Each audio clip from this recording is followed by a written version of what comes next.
Esta história é do meu bisavô, que atualmente tem impressionantes 101 anos de idade. Ele contou essa história em encontros familiares durante anos. Ele é da cidade de Yarislava, na Rússia. Acho que era a União Soviética quando ele nasceu. Sendo da USS, é claro que ele serviu sob a União Soviética durante a Segunda Guerra Mundial e depois fugiu para os Estados Unidos alguns anos depois para escapar do comunismo. Ele me contou essa história novamente recentemente. Não faz muito tempo depois da Batalha de Likiluki, que não foi uma grande batalha da guerra, mas ainda resultou em um grande derramamento de sangue entre soviéticos e alemães, como a maioria das batalhas da época. Era à noite, e de acordo com meu bisavô, estava muito frio naquela noite, um frio infernal. Eles estavam em uma pequena casa ou prédio, que era um dos poucos que não tinha sido danificados, o que era ótimo porque estava quente lá dentro. Ele e seus camaradas estavam celebrando com bebidas, músicas, risadas e brincadeiras, como você pode imaginar que uma celebração seria em algum momento da noite. 2 outros soldados entraram no prédio. Meu bisavô e seu amigo Sergei não gostavam desses 2. Aparentemente era porque eles eram tagarelas e eram caras desagradáveis. Sergei perguntou a meu bisavô se ele queria sair e fumar um cigarro. Ele concordou, e os 2 colocaram seus casacos pesados e saíram para o ar gelado. Meu bisavô tirou um cigarro e acendeu um para Sergei e outro para si mesmo. Eles estavam conversando por um tempo, aproveitando o cigarro e comemorando a vitória que durou cerca de 2 meses. Quando meu bisavô terminou o cigarro, eles estavam prestes a voltar para dentro quando ouviram o que parecia ser um homem gritando na floresta, à distância. Temendo que fosse o grito de um de seus camaradas, possivelmente sendo atacado por uma patrulha de alemães irritados, eles correram de volta para dentro e pegaram suas armas. Devido à possibilidade de alemães armados estarem por perto, eles recrutaram outros companheiros soldados para acompanhá-los na floresta. Meu bisavô mencionou que, à medida que avançavam mais fundo na floresta, ele começou a sentir um sentimento estranho de medo e pavor. Quando eles não ouviram mais gritos, meu bisavô sugeriu que todos se dividissem em duplas e procurassem pela fonte dos sons. Sergei concordou, e os 2 começaram a procurar, ainda ouvindo gemidos de dor. Eles começaram a ver gotas de sangue na neve, e o medo deu lugar a uma ameaça mais iminente. Ainda arrepia a espinha quando meu bisavô me conta essa parte. Quando ele e Sergei finalmente encontraram a fonte dos gemidos, viram uma cena bizarra e perturbadora.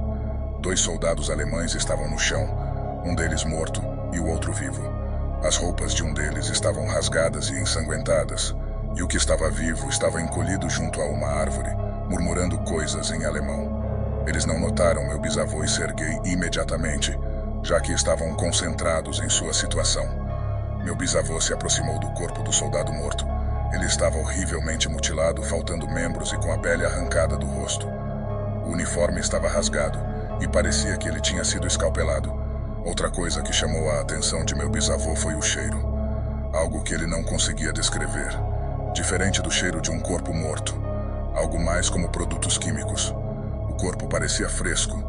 Sergei estava examinando o soldado vivo, que finalmente notou a presença deles. Ele olhou para Sergei e pulou para trás, aparentemente traumatizado, gritando coisas em alemão. Só então meu bisavô percebeu que a perna do soldado estava despedaçada e seu peito estava ensanguentado. Ele disse que lembrava do alemão gritando algo como "das colas" ou algo semelhante. Sergei puxou sua pistola e, com um único tiro na cabeça, pôs fim ao sofrimento do soldado alemão. Quase imediatamente após isso, meu bisavô descreveu ter ouvido gemidos.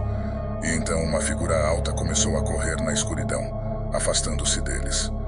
Com medo, meu bisavô e Sergei começaram a atirar na direção da figura, e os outros homens também correram para se juntar a eles, mas a figura desapareceu. Quando todos voltaram para a aldeia, foram repreendidos, mas um relatório foi enviado ao comando superior. No entanto, a situação nunca foi investigada mais a fundo. Meu bisavô afirma que foi a experiência mais aterrorizante de sua vida, e que ele fica estressado ao pensar no corpo mutilado daquele alemão e na figura que eles viram correndo na escuridão.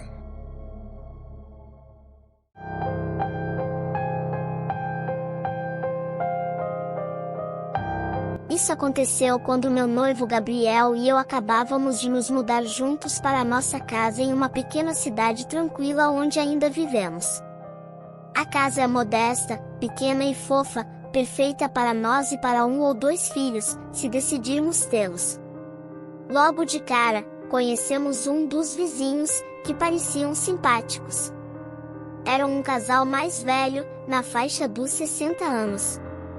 Os vizinhos do outro lado estavam um pouco distantes, então demorou um tempo para conhecê-los. Ainda estávamos na fase de desembalar e mobiliar a casa, talvez na segunda semana de moradia. Estávamos exaustos, trabalhando todos os dias e ainda tendo que arrumar a casa. Gabriel estava cozinhando macarrão na cozinha, e eu estava sentada na mesa conversando com ele enquanto olhava no meu laptop por tapetes para a área. A casa estava um pouco abafada, então decidi abrir a porta dos fundos. No entanto, quando cheguei até lá e olhei para o quintal, notei alguém sentado em uma das cadeiras. Ele estava um pouco curvado, com a cabeça baixa. Posso dizer que quase me assustei quando vi aquilo. Sussurrei o nome de Gabriel e disse para não gritar, mas que havia um homem no quintal. Ele veio olhar pela janela e soltou um suspiro. Ele me agarrou e meio que se escondeu atrás de mim, dizendo para eu dizer alguma coisa. Na verdade, eu mesmo não sabia se deveria sair ou não. Não sou o homem mais corajoso, para ser sincero, e, embora aquele homem estivesse de costas para nós e sentado, ele parecia maior que eu. Morgan sugeriu que eu batesse no vidro e gritasse para ele sair. Eu não queria fazer isso, estava com medo. O quintal é grande, mas bem na porta do quintal havia um pátio com móveis abandonados. As luzes no quintal estavam apagadas, vimos o homem apenas através das luzes internas brilhando na janela de vidro, o que significava que ele devia saber que estávamos aqui dentro. Eu pensei que se dane e bati no vidro, gritando: "Ei, você precisa sair da nossa propriedade." O homem virou para me olhar e então se levantou com um meio sorriso, quase como se estivesse rindo. Ele parecia ter uns 50 anos, com uma barba cinza muito longa e tatuagens até os pulsos. Ele caminhou até o vidro, e eu me certifiquei de que a porta estivesse trancada. Ele ficou do outro lado da porta de vidro e fixou o olhar em Morgan. Começou a passar a língua nos lábios e a dizer coisas nojentas. Gritei: "Está bem, estou chamando a polícia." Fechei a persiana do vidro para que ele saísse da nossa vista. Liguei para o 190 e disse à operadora para por favor enviar a polícia para nossa casa. Eu ainda conseguia ouvir o homem do outro lado da porta, agora falando em um volume bem alto, quase gritando, continuando a dizer coisas nojentas sobre Morgan. Aproximei o telefone do vidro para que a operadora pudesse ouvir. Ela me fez ficar na linha até a polícia chegar, o que demorou um pouco. Finalmente, o barulho lá fora parou, então arrisquei dar uma olhada pela janela. O homem havia sumido. Eu não conseguia esperar para a chegada da polícia. Quando eles finalmente apareceram, vasculharam o quintal, fizeram um boletim de ocorrência e foram embora. Pensamos que tinha acabado, mas mais tarde naquela noite, enquanto estávamos na sala assistindo TV, ouvimos um barulho vindo do quintal. Fui até a janela e levantei a persiana o suficiente para ver aquele homem do lado de fora novamente. Ele segurava um cigarro na mão e estava falando sozinho, ou tentando falar conosco, olhando para a casa. Ele percebeu que a persiana estava levantada e correu até a janela.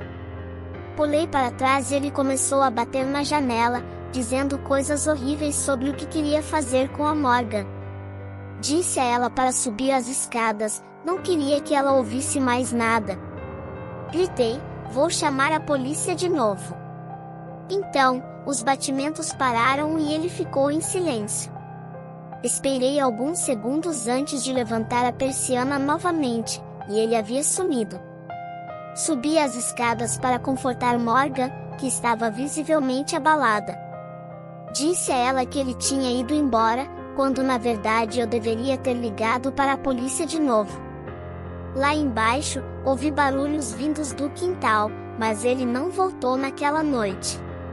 No dia seguinte, fomos de porta em porta, conhecendo os vizinhos que ainda não tínhamos conhecido e perguntando se alguém conhecia alguém que se encaixasse na descrição daquele homem. O que descobrimos foi perturbador. Um casal que morava algumas casas abaixo de nós conhecia aquele homem.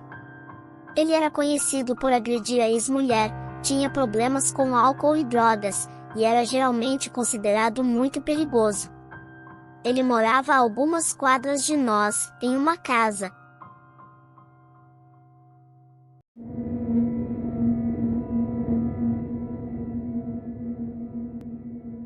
Eu tinha o quarto que não era no segundo andar na casa dos meus pais. A casa dos meus pais era um rairente, então, quando você entrava na casa, ela dividia em 2 andares. Metade de um lance de escadas subindo e outra descendo. O nível de baixo tinha a sala de estar, a garagem, meu quarto e um banheiro. Os outros 3 quartos da casa ficavam todos em cima.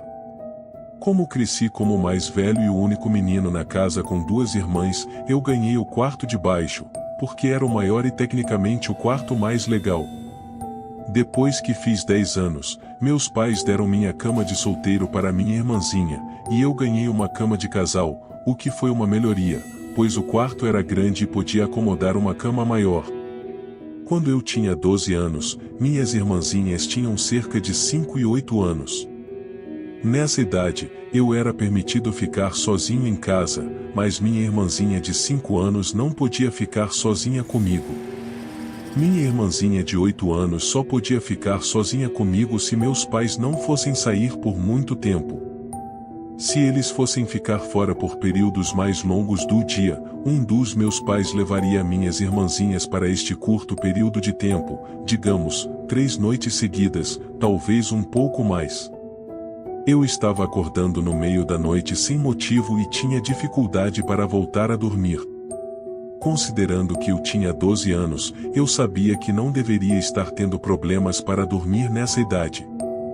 Eu estava dormindo com o ventilador ao lado da minha cama ligado, porque estava muito quente em alguns dias no meio do verão.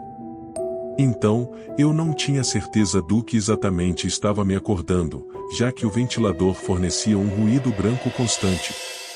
Em uma dessas noites, eu levantei após acordar para encher meu copo de água. Fui ao banheiro bem ao lado do meu quarto e, enquanto estava enchendo o copo, pensei que ouvi algo vindo de dentro do meu quarto. Desliguei a torneira e escutei, mas agora não havia mais nada além do som do ventilador. Eu fui até a porta do meu quarto, e não consegui identificar o que era, mas algo estava me assustando em relação ao meu quarto. No entanto, subi as escadas até a sala de estar e decidi dormir no sofá naquela noite. Eu eventualmente peguei no sono, mas na mesma noite, acordei novamente, desta vez com barulhos vindos da cozinha. Vi o brilho da luz da geladeira e ouvi o som de alguém mexendo nela.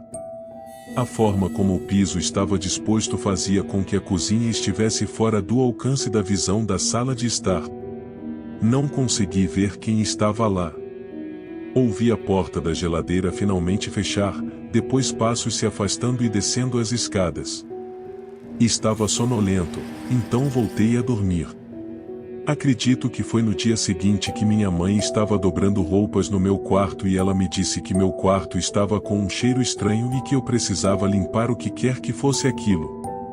Eu a ignorei, porque realmente não senti nenhum cheiro. Gostaria de não tê-la ignorado, no entanto. Naquela noite, nosso pai ligou o ar-condicionado porque estava simplesmente muito quente depois de assistirmos a um filme em família. Todos começaram a se preparar para dormir. Fui para o meu quarto e joguei videogame por um tempo antes de começar a ficar com sono. Desliguei a TV e o console e me virei para dormir, como sempre fazia. Desta vez, eu não tinha o ventilador ligado, porque o ar-condicionado estava funcionando, então só havia o som do ar saindo das saídas no teto. Adormeci, mas acordei novamente pouco tempo depois. Não sabia o que era o som que ouvi. Tudo o que ouvi foi o ventilador do sistema de ar-condicionado, e quando parou de soprar, o quarto ficou em silêncio e ouvi algo respirando, mas não era minha respiração. Olhei ao redor do quarto. A porta do armário estava fechada, então não poderia vir de lá. Uma parte da minha inocência infantil pensou que pudesse ser minha irmãzinha brincando de travessura. Eu me agachei e olhei embaixo da cama, o único lugar em que pude pensar para procurar. Levantei a pequena peça de pano que fica pendurada na parte inferior da cama, e havia uma pessoa muito grande deitada embaixo da minha cama, sobre um monte de cobertores. A cabeça dela estava virada para mim, mas os olhos estavam fechados. Caí para trás e basicamente saí de costas do quarto, gritando ao pai. Eu ouvi a porta dos meus pais se abrir, e eles começaram a gritar e ficar preocupados. Apontei para o meu quarto e disse-o debaixo da cama.